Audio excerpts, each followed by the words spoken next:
Torpaqlarımızın bütövlüyü uğrunda canından keçən şəhidlərimizdən biri də Şəhid Hüseynov İsabala Ceyhun-oğludur. Şəhid Hüseynov İsabala 2001-ci il sentyabrın 15-i Bakı şəhərində anadan olub. 2007-ci ildə Suraxanı rayonu Qaraçuxur qəsəbəsində 318 saylı orta məktəbdə 1-ci sinifə gedib. 2018-ci ildə orta məktəbi bitirdikdən sonra 16 saylı Peşə liseyində gəmi üzrə Çilingir ixtisasını seçib.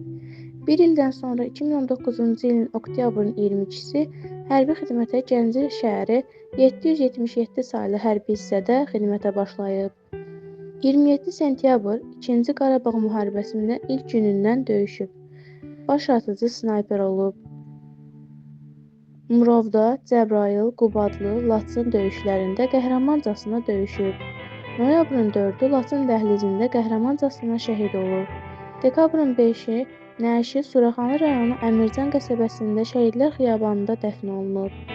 Cənab Prezidentimiz 6 medal verib.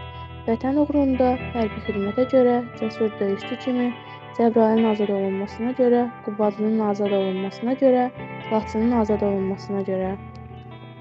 Şəhid Hüseynov İsabalanın ruhu önündə baş əyirik.